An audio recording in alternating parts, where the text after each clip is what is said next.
मित्रों, दोस्तों, नमस्कार। मित्रों,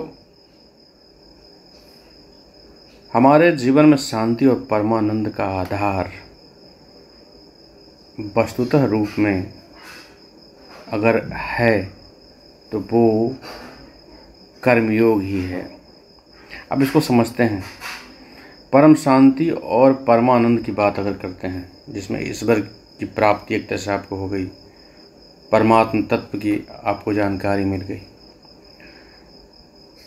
तो इसके लिए क्या चाहिए? परमात्म तत्व की जानकारी, इसका मतलब है कि आत्मज्ञान हो गया, आत्म साक्षात्कार हो गया आपको।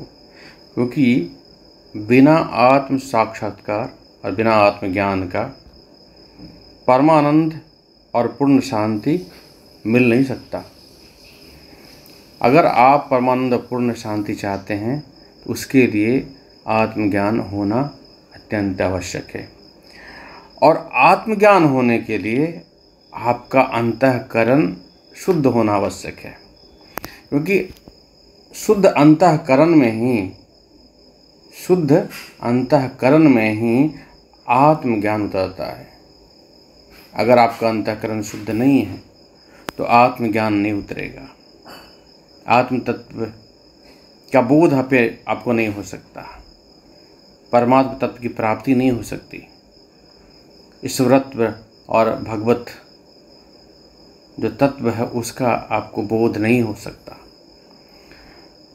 तो यहाँ कहने का अभिप्राय ये है कि आपका जो अंतःकरण है, अर्थात अंतःकरण चित्त आपका जो है, आप ऊपरी अगर तरह से आप देखते हैं तो आपका मन ले लीजिए, अगर शुद्ध नहीं है तो आत्म तत्व आपके अंदर कभी भी प्रस्फुटित नहीं होगा, कभी भी अभिभाषित नहीं होगा, कभी भी तरंगित नहीं होगा आत्म तत्व। और आत्म तत्व अगर तरंगित नहीं है तो आप परमानंद परमेश्वर को न तो प्राप्त कर सकते हैं और न वो सुख और शांति और आनंद का बोध कर सकते हैं। लेकिन अभी प्रश्न ये उठता है कि अंतःकरण को शुद्ध परिशुद्ध कैसे करना होगा, क्या करके अंतःकरण को शुद्ध परिशुद्ध कर सकते हैं?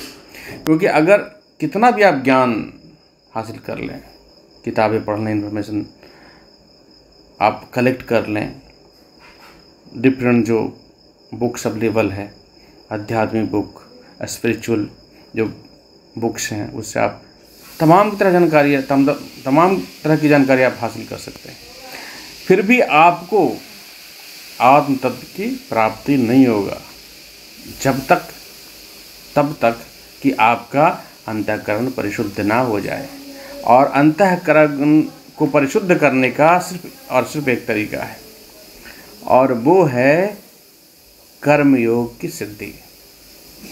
अगर आप कर्म योग में सतत रत हैं, अगर कर्म योग आप बहुत दिनों से प्रैक्टिस कर रहे हैं तो आपका अंतःकरण शुद्ध हो सकता है। क्योंकि अंतःकरण को शुद्ध करने का सिर्फ एक ही साधन है, वो है कर्म योग का पालन करना। और कर्म योग का पालन करना अर्थात आप जो कर्म कर रहे हैं उसके फल में आसक्त ना होना, कर्म करने वक्त या उसके उपरांत उसकी फल की चिंता ना करना, फल की चिंता किए बिना और फल का बिना महत्व दिए बिना अगर आप किसी लक्ष्य के प्राप्ति हेतु कार्य कर रहे हैं, ठीक है, आपको एक मंजिल तक पहुंचना है, लेकिन उसका चिंता नहीं है कि वो फल, वो लक्ष्य आपको सता रहा है, अब अपना कर्म कर रहे हैं। अगर उस भाव से कर्म कर रहे हैं और प्रोसेस में उस जैसे कर्म के प्रोसेस में आप हमेशा रत हैं, तो आप ईश्वर का ही कार्य कर रहे हैं। आप हमेशा भाव ये रहेगा कि मैं जो कर रहा हूँ ईश्वर ने हमें इसे करने के लिए दिया, इसलिए मैं कर रहा हूँ।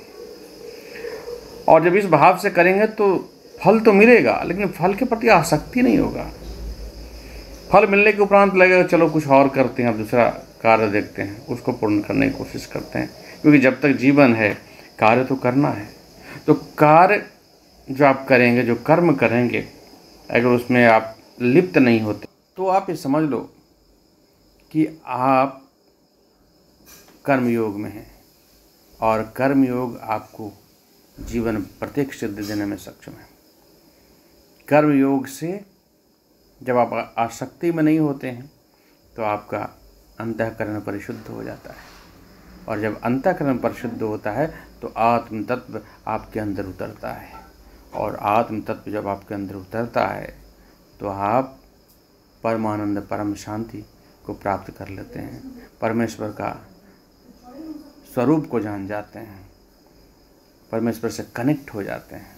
तो मित्रों, इन सभी चीज़ों का आधार है कर्मयोग।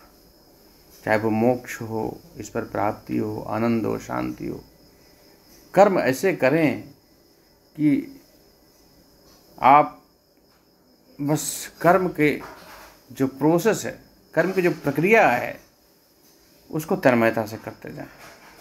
उसका लाभ, हानि, रिजल्ट जो होगा उसके बारे में आप अगर नहीं सोच रहे हैं तभी आपका अंतःकरण परिशुद्ध हो सकता है। तो मूल भाव को हमेशा याद रखिए कि अंतःकरण अगर परिशुद्ध करना है जिससे आपको आत्मज्ञान की प्राप्ति हो, उसके लिए कर्म योग का प्रैक्टिस इस जीवन में अत्यंत आवश्यक है। और कर्म योग का प्रैक्टिस सिर्फ मनुष्य कर सकता है। तो मनुष्य जीवन को सफल बनाने के लिए कर्म योग की प्रक्रिया को अपनाएं और अपने जीवन में आत्म तत्व की उतरने का इंतजार करें। वो घड़ी आ सकता है कि अगर आप कर्मयोग में हैं, आपका अंतःकरण परिशुद्ध हो चुका है, तो कभी न कभी आत्मज्ञान आपके अंदर उतरेगा, और जिस दिन उतर गया आपके अंदर, उस दिन आपको मज़ा आ जाएगा। चाहे आप हो, मैं हूँ, जिस दिन उतरेगा वो परम शांति, वो परम आनंद प्राप्त हो जाएगा, जिसके बाद और कुछ इस जीवन में ज़रूरी नहीं है। चलिए, जय श्री कृष्णा। फिर आपसे बातें करता हूँ। नमस्कार।